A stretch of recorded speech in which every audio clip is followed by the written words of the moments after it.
Introducing the African Diaspora News Channel app, your gateway to stories that's overlooked by the corporate mainstream media. And we serve as the voice to the so-called Black community. Again, we got Dr. Candace Matthews. A lot of these documents, looking at. We are committed to informing and educating through the power of media. This country is supposed to be about the land of the free for all. It has not been free for Black people, and we are tired. With our platform, we're helping to end injustice by exposing it. Join us in standing for excellence in journalism and serving our community. Download the African Diaspora News app today. Brendan finished a 12-hour shift only to find his car ruined, completely burnt and destroyed by the far-right racist rioters. This man was working a long-hour shift caring for the elderly because that's his job. But this is how the people repaid him. Thugs surround a car in Middlesbrough and set it alight.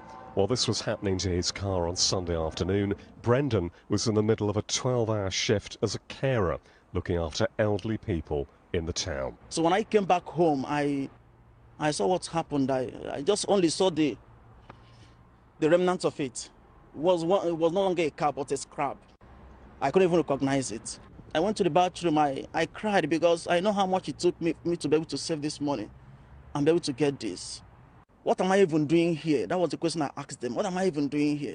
I'm here taking care of somebody. I'm here taking care of people, making sure they are okay. They are elderly. So after this news broke, the company that he worked for organized a GoFundMe for him. Actually, they opened for a 3,000 euros GoFundMe. That was the goal, but it surpassed. They got over 60,000 euro. And once they received that, the story changed. They said that they're going to give him some of the money, but the rest they are going to give their employees that were affected by the riots and other charities. Once people heard that, that was another drama because they started getting emails, calls, and they couldn't handle that very well. This is their statement after everything broke out. According to the Standard, colleagues who launched a fundraising appeal to raise money to replace a care worker's car that was destroyed during the riots say they have received threats and hateful messages. A GoFundMe page was set up by red car company Clare's Care, who hoped to raise 3,000 euros to replace Brendan Noabiche's car, which was torched during the riots in Middlesbrough. Mr. Brendan was heartbroken after finishing a 12-hour care shift for the elderly to discover his car had been flipped upside down and set on fire near his home.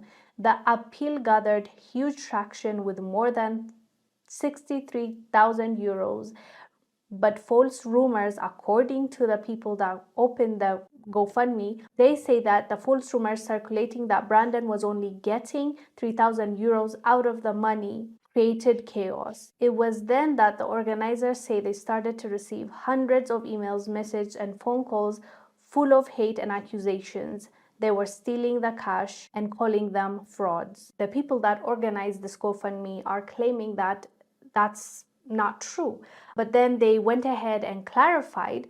I didn't see much difference in the clarification. This is what they said. Quote, "We always intended to fund Brendan's new car along with additional expenses and stated that anything further would go to help our staff and local charities or organizations in the area helping those that were affected by the riots," end quote. So that's a bit confusing because if the GoFundMe was created for Brendan to replace his car and to give it to him, right? Because if you see the GoFundMe, it's about him, completely about him. They didn't say anything about other charities, giving other colleagues, employees. They just said Brandon, and that was what they asked the people to go and fund. And the people went ahead and sent their money for Brandon, right? So even though they asked for 3,000 initially, 63,000 was raised. So where does it go? the 63,000. Yes, they asked for 3,000, but it was for Brendan. Either ways, the 63,000 should go to him. Initially, if they have advertised the GoFundMe or they wrote in the description, it's for Brendan and other people that are affected by this racist riot, makes sense. But all these people gave their money specifically to this man, so they should give him the money. So I think that's why people are angry, even though the money is more than enough for his car plus insurance, and he'll get that money that was taken away or that was burnt down.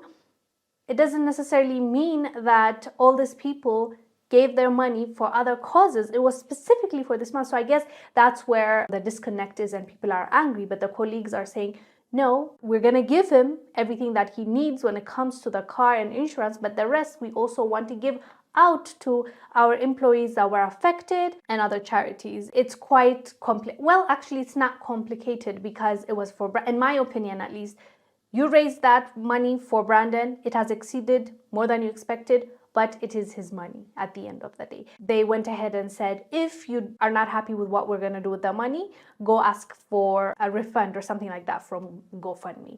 But anyways, fam, what are your thoughts on this? Let us know down below. Do you think they should give all the money to Brandon, or you think they are allowed to give the money to charity and other employees? Let us know down below. I am Wongel Zelalem.